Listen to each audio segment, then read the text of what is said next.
Le brunch de l'info se poursuit avec nos éditorialistes politiques, évidemment Olivier Mazerolle, Charlotte Chaffonjon, Christopher Quarez pour les réseaux sociaux, les fact-checking, Yaël Braun-Pivet, députée La République En Marche des Yvelines et présidente de la commission des lois de l'Assemblée, et Emmanuel Morel nous a rejoint, bonjour. Bonjour. Député européen et fondateur de la gauche républicaine et socialiste, vous faisiez partie à l'époque de ceux qu'on a appelés les frondeurs sous François Hollande. C'est une autre époque. C'était une autre époque. Et Emmanuel Macron, justement, va-t-il lui aussi faire face à une fronde au sein de sa majorité? Jamais la situation n'avait été aussi tendue. Preuve que l'heure est grave. Le président va les recevoir mardi soir à l'Élysée. Opération calinothérapie face à des députés qui, pour la première fois, ont exprimé leur colère, leur déception au sein d'une réunion de groupe. Certains ont même quitté le parti en pleine polémique sur l'allongement du congé parental en cas de deuil d'un enfant. Emmanuel Macron leur avait conseillé de faire preuve de plus d'humanité. Écoutons ce que dit sur LCI le député La République En Marche, Bruno Bonnell, qui lui a affronté la perte d'un enfant, un fils atteint d'une maladie dégénérative. Certains de mes collègues l'ont vécu difficilement parce qu'ils l'ont vécu comme une injustice à leur égard. Moi, je le vis comme un réveil. C'est d'ailleurs pour ça, sans référence d'ailleurs à ce que dit le président, j'ai dit réveillez-vous, réveillons-nous. Qu'est-ce que ça veut dire le réveil, Yaël Braun-Pivet? Se réveiller, est-ce que ça veut dire oser se rebeller et fronder? Non, je crois pas. Je crois que c'est assez amusant, en fait, parce que une fois, il y a des frondeurs, le lendemain, c'est des godillots, et on n'arrête pas d'osciller entre les deux dans les commentaires. Et je pense que ni l'un ni l'autre ne correspondent et n'écrivent la réalité de notre groupe.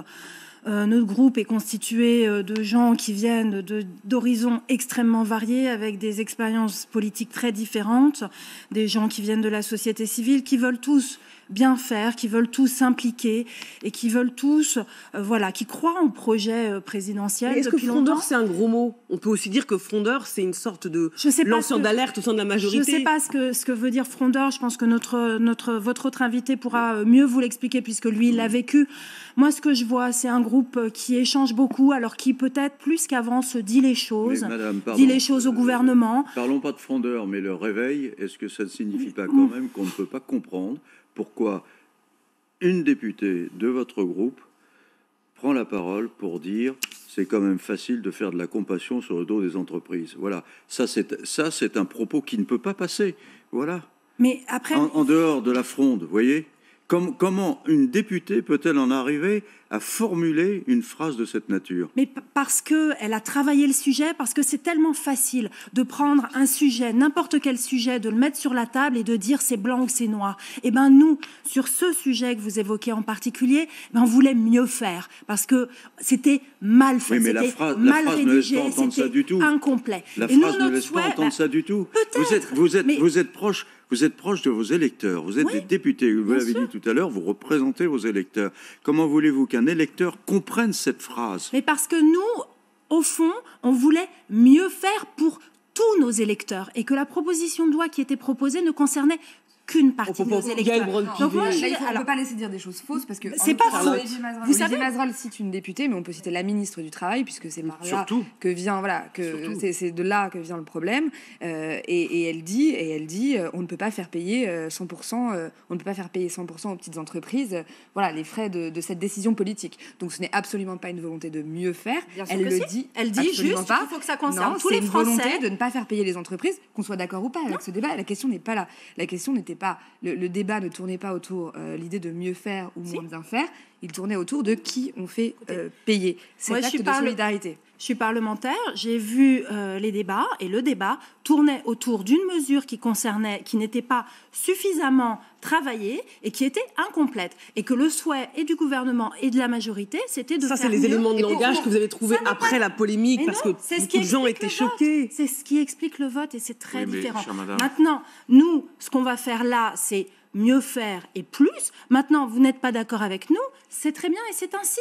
Mais je vous explique ce qui nous a motivés et la façon dont on travaille. Vous savez, on fait la loi. Faire la loi, ça ne se fait pas à la légère, ça se fait très sérieusement. Je préside la commission des lois à l'Assemblée nationale et une loi elle s'applique après à tous. Et donc, il faut qu'elle soit bien travaillée, bien rédigée et qu'elle ne soit pas injuste. Donc, vous faites la moue. Eh bien, moi, je suis consciente on a tous écouté ce qu'a dit la ministre du Travail. Et elle n'était pas dans cette optique-là. Je suis encore plus choqué par la députée, parce que la députée est censée représenter justement la base.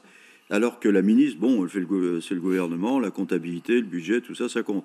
Pour un député aussi. Mais un député transmet et doit être en connexion directe avec la Mais c'est ce qu'elle faisait depuis 2 ans à travailler avec les associations, et c'est ce que font les parlementaires depuis.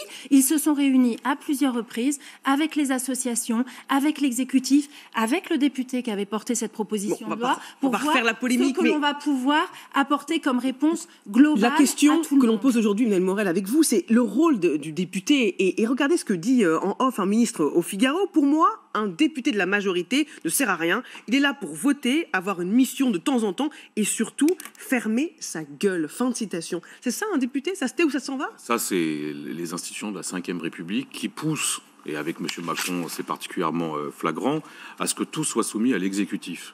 Mais là, je reviens au cas particulier que vous venez d'évoquer, parce que je comprends votre défense qui est pas facile, hein, mais la vérité, c'est que dans un cas comme ça, n'importe quel parlementaire aurait dû préférer sa conscience à la consigne. Et ça, tout le monde le sait, parce que vous parlez de la proximité avec les électeurs, la volonté de faire mieux. Mais dans n'importe quel dîner de famille, quelles que soient les classes sociales, le vote politique aux élections présidentielles, les gens ont été révoltés.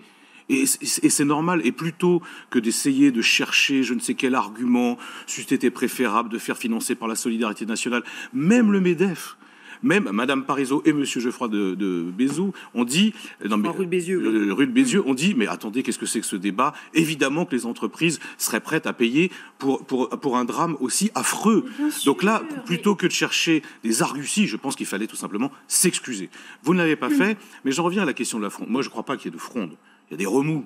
La fronde, prenons l'exemple du quinquennat précédent, le quinquennat Hollande. Il y avait des désaccords idéologiques qui étaient très importants, qui étaient liés au fait à la campagne de François Hollande et au fait que, quelques mois après, il faisait à peu près le contraire de ce qu'il avait promis. Et là, il y avait un débat idéologique entre des députés qui étaient des gens expérimentés, qui se connaissaient bien, qui avaient milité au Parti socialiste pendant des années, qui n'étaient pas d'accord. Là, manifestement, c'est pas le cas. Et moi, ce qui me surprend, c'est plutôt que la France n'existe pas et que ça soit à ce point limité, alors même que M. Macron a fait une campagne du « en même temps », où il y avait des gens qui venaient de la gauche, des gens qui venaient de la droite, et qu'on a une politique qui est... Vous dites qu'il n'y a pas des accords idéologiques, il y a des voix de la majorité qui se font entendre sur la réforme des retraites. Ils estiment que la politique est menée par le président, elle est même un peu trop à droite, et c'est la raison pour laquelle il y a ce pôle de gauche qui est lancé, le mouvement Territoire et Progrès, indépendant de la République En Marche, sous l'égide de Jean-Yves Le Drian, qui est le seul survivant de la Hollandie. Écoutons-le, au grand jury sur LCI. Nous avons une social-démocratie qui était un peu orpheline, qui s'est retrouvée assez largement dans l'élection d'Emmanuel Macron. C'est mon cas, mais c'est le cas de beaucoup d'autres. Mais nous étions un peu sans assises. Et nous voulons aujourd'hui faire en sorte que ces assises-là soient reconnues, soient respectées et soient constitutives du mouvement de la majorité. Ce n'est pas respecté aujourd'hui ? D'une manière générale, si, mais il faut qu'on fasse entendre davantage notre voix. Nous avons notre musique à faire entendre, mais nous le faisons déjà, mais il faut le faire davantage. C'est la conséquence de ce malaise de la majorité. Oui, mais là, on parle de macronistes de gauche. Franchement, vous savez, c'est comme dans le film, là, c'est comme les poissons volants. Ça existe, mais c'est quand même pas la majorité du genre. La vérité, c'est que même s'il y a des gens qui venaient de la gauche, la politique qui est menée, elle est de droite. Et sur les retraites, vous parliez d'un certain nombre de remarques qui étaient faites par les députés En Marche. C'est vrai, je les entends, mais c'est pas tant sur le fond du projet que sur le bordel total qu'il y a, parce que quand même, moi, c'est les deux, hein. J'ai suivi avec attention les débats, passionnants d'ailleurs, dans cette commission. Mais ce qui est incroyable, c'est qu'on a un texte à trous, on a une étude d'impact qui est bâclée, qui est lacunaire, qui est parfois fausse. On a des ministres, même le Premier ministre, pourtant Édouard Philippe, quand même, il est chevronné, qui à l'Assemblée donne des explications hyper compliquées, rétropédales, et des députés qui savent plus où ils en sont. Résultat, c'est une impression de Capharnaüm. Et cette impression, un député En Marche, c'est quand même un député, et il se rend compte qu'il y a quelque chose qui ne va pas. Et là encore, même le MEDEF, parce que c'est ça qui est extraordinaire, M. Macron aura réussi cet exploit de se mettre à dos même le MEDEF qui dit, mais vous savez, nous, la réforme, on n'était pas demandeurs, et qui insiste sur le fait que les gens qui gagnent plus de 10 000 euros vont avoir une cotisation de 2,8 et que ça lui pose problème. Donc vous voyez, ça c'est pas vraiment une fronde, c'est juste qu'il y a quelque chose qui ne va pas aujourd'hui dans la Macronie. Alors juste très rapidement sur 2 points. Moi, je crois que notre politique, c'est une politique éminemment sociale. Alors, on ne sera pas d'accord aujourd'hui. Alors, on appelle la méthode Coué, mais pas du tout, parce que ça peut fonctionner parfois. À ce que l'on met en place. Encore une fois, je l'ai précisé pendant la première partie de notre débat, tout ce que l'on fait sur l'éducation, la formation, l'apprentissage, la garantie jeune... De la souffrance dans l'éducation nationale. On peut Vous voulez qu'on parle de la colère des parents d'élèves? Moi, vous voulez qu'on parle de Parcoursup, de la réforme du bac? Ce qui m'importe, c'est qu'on puisse donner à nos jeunes en France, aujourd'hui, les clés de leur avenir. Manifestement, vous n'avez pas souvent dans les lycées et les collèges. Alors, pourtant, vous êtes député de la République. Pourtant, surtout, j'ai 5 enfants, donc j'ai des collégiens, moi aussi, j'ai des enfants, ça, c'est pas un argument. Mais ne me dites pas que je ne vais pas dans les collèges et les lycées. Je connais. Et vous n'avez pas vu qu'il y avait un petit problème dans l'éducation nationale? Sur la répondez à ma question. Vous n'avez pas vu qu'il y a une souffrance dans le monde enseignant? Que les parents d'élèves sont inquiets? Que les élèves eux-mêmes sont inquiets? Ça, vous n'avez pas vu? Nous entendons. Donc me dites pas que vous êtes en train de faire progresser l'éducation nationale. Quand on fait les dédoublements de classe CP, CE1, c'est donner à des enfants la chance de savoir lire et écrire. Ça, c'est du basique. Vous ne l'avez jamais fait. Nous le faisons. Lorsque l'on prend des dispositifs... Tous les gouvernements précédents n'ont pas fait en sorte que les enfants lisent et écrivent. Vous vous rendez compte que moi, quand j'étais au lycée, il y avait déjà des statistiques qui nous disaient que les enfants qui redoublaient leur CP n'arriveraient jamais à avoir un diplôme supérieur. Eh bien ça, nous le changeons en faisant le dédoublement vous avez des résultats qui prouvent que c'est le contraire aujourd'hui? On a des premières évaluations qui nous disent que cette réforme a un impact extrêmement important. C'est comme l'étude d'impact sur les retraites, c'est pas sérieux. À ce malaise au sein de la majorité, parce que l'opération calinothérapie avant le rendez-vous avec le président mardi à l'Élysée, elle a un peu déjà commencé. Regardez, Charlotte, ce message envoyé par Gilles Legendre, c'est le patron des députés La République En Marche. Chers et chers collègues, juste un petit mot à l'issue de cette journée riche en échanges pour vous dire que le président m'a appelé ce soir pour que je vous transmette un message de confiance, d'affection. Il a salué la difficulté de notre tâche, particulièrement en ce moment, notre engagement, notre sang-froid et les valeurs qui inspirent notre action. Charlotte, c'est quand même la preuve, toute cette opération, que la situation est préoccupante. Un message d'affection aux députés, c'est vrai que c'est la preuve qu'il a pris conscience que quelque chose n'allait pas. Hier, un député de La République En Marche me disait « le groupe est meurtri ». Après cette semaine, et ce n'est pas cette polémique sur les congés des parents endeuillés qui l'a meurtri, ce n'était même pas la goutte d'eau, parce qu'en fait, dans le fond, c'était déjà extrêmement compliqué, comme on l'a bien expliqué ici. Après, le terme de frondeur, on fait évidemment référence au quinquennat précédent et au quinquennat de François Hollande. Je pense absolument pas qu'on puisse comparer, dans la mesure où les frondeurs avaient commencé dès la rentrée 2012, donc 3 mois après l'élection de François Hollande, à se mobiliser. Une trentaine de députés avaient manifesté leur désaccord avec le pacte budgétaire européen. 2 ans plus tard, il y avait un appel des 100 contre le pacte de stabilité. Ils proposaient même des contre-réformes à l'époque. Il faut se souvenir de ce que c'était les frondeurs. Il y avait des contre-réformes du travail qui étaient proposées, etc. Donc on n'en est absolument pas là. Vous avez écrit un livre qui raconte ça très bien. C'est vrai. N'est-ce pas? Je vous fais de la pub. Vous faites de la pub à Charles Chaponjon, qui a écrit plusieurs livres. En partie, c'est vrai. Donc du coup, ça m'a déstabilisée, cette petite pub. Vous rappeliez les contre-propositions faites à l'époque les contre-propositions. Et donc on n'en est absolument pas là. En partie parce que les députés macronistes, de La République En Marche, ont été élus pour la première fois, et doivent tout à Emmanuel Macron, ce qui était très loin d'être le cas des socialistes, qui avaient leur vie d'élu, leur attache territoriale, etc. Donc aujourd'hui, ils sont beaucoup plus liés à Emmanuel Macron que ne l'étaient les députés socialistes à François Hollande. Donc la comparaison, elle est un petit peu rapide et à mon avis pas tout à fait juste. En revanche, ce qui est vrai, c'est qu'il y a tout un tas de députés aujourd'hui, alors comme ils ne se sont pas encore regroupés, et c'est difficile de les compter, mais qui manifestent de plus en plus une petite musique différente sur la politique économique et également sur la politique sociale, qui estiment qu'il n'y a pas de voix suffisamment forte sur toutes les questions de justice sociale, que la réforme des retraites n'a pas été assez vendue dans ce sens-là, et qui veulent, après les municipales, ils le disent de plus en plus, se regrouper, créer quelque chose. Alors, est-ce que ce sera plus qu'un think tank, on m'a dit, alors peut-être un mouvement, un groupe. À l'Assemblée, ça paraît un petit peu compliqué parce qu'il faut être une trentaine et ils ne le sauront peut-être pas, mais qui vont, après les municipales, se mettre en ordre de marche dans l'optique de la présidentielle, si jamais ils continuent à être en désaccord, pour pouvoir éventuellement porter une autre voix. Et à ce moment-là, on pourra peut-être parler un petit peu plus de frondeurs. Mais aujourd'hui, c'est un petit peu tôt. Cette polémique, elle intervient dans une séquence qui est marquée par toute une série de couacs qui n'ont pas échappé à Damien Abad, le patron des députés LR. on a eu toute la semaine dernière une série de couacs. Et il n'y a pas que Mme Pénicaud qui a été sur le banc de ces couacs-là. On a eu Mme Belloubet avec le délit de blasphème. On a eu M. Castaner avec sa circulaire qui a été sanctionnée par le Conseil d'État, avec son projet de loi sur les retraites également. Donc il y a eu toute une série de couacs. C'était un peu couac en stock la semaine dernière. Et donc la réalité politique aujourd'hui, c'est qu'on a des ministres qui ne sont pas assez ancrés et connectés avec la réalité du quotidien des Français. Et c'est ça qui, malheureusement, pose problème et qui crée ce genre de polémique. Olivier, qu'est-ce qui ne marche plus à La République En Marche, ou est-ce que c'est la révélation de ce qui n'a jamais fonctionné? D'abord, les références à Tintin sont une marque quand même de subtilité. Quoi qu'en stock. Il faut mais quand le retour même du terme arriver aussi à avoir ce genre de formule. Non, mais il est vrai que les 15 derniers jours ont été une véritable avalanche de catastrophes au niveau de la majorité, qui justement montre que, je suis d'accord, on ne peut pas parler de fronde parce qu'il y a la légitimité finalement de la plupart des députés de La République En Marche, c'est l'élection d'Emmanuel Macron.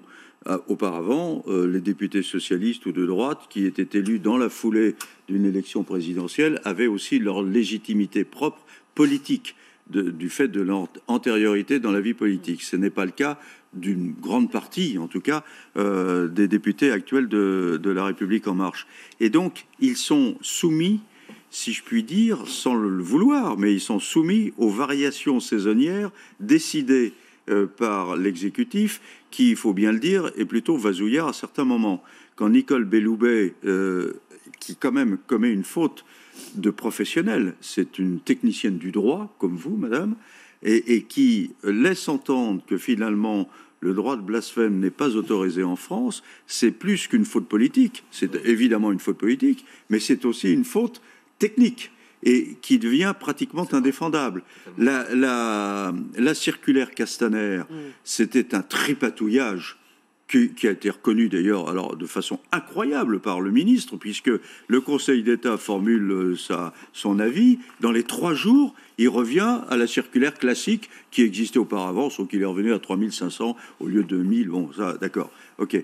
Donc, vous voyez, ensuite, il y a eu ce cafouillage et cet incident violent autour du congé parental après le décès d'un enfant, qui est peut-être motivé aussi par le fait que, justement, cette majorité, elle est soumise à un travail en surchauffe, qu'elle est complètement mobilisée sur la réforme des retraites, parce que finalement, on voit bien que c'est ça qui vous préoccupe, et d'ailleurs, on peut le comprendre, à la fois par l'étude du texte, par ce que vous recueillez dans vos circonscriptions, des avis très contradictoires et souvent très hostiles parfois. Il y a aussi de la violence. Hein, donc, c'est quand même pas... Et donc, voilà, on en arrive à des accidents de cette nature, et finalement, eh bien, on se dit, mais est-ce que papa est encore là ?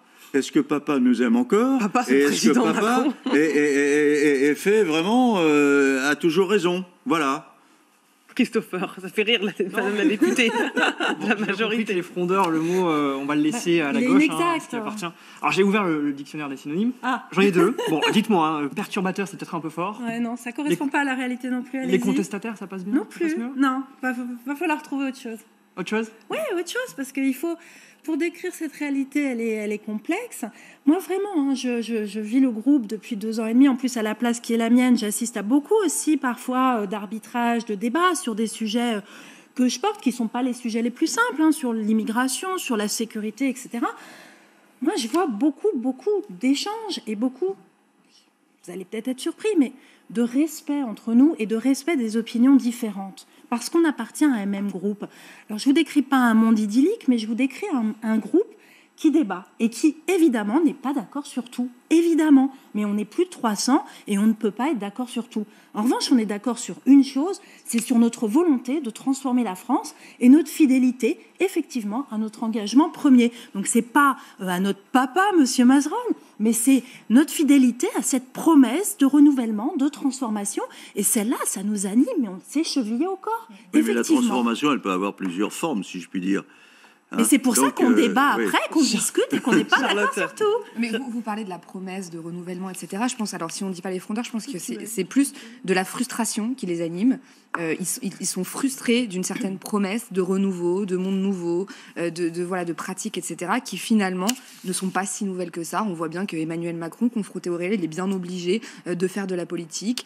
Et puis il a sa façon de parler, vous parliez de respect tout à l'heure entre vous, mais les députés ont été effectivement assez heurtés par l'expression du président de la République sur leur manque d'humanité supposée, sur des phrases dans la presse en off, les traitant de cons.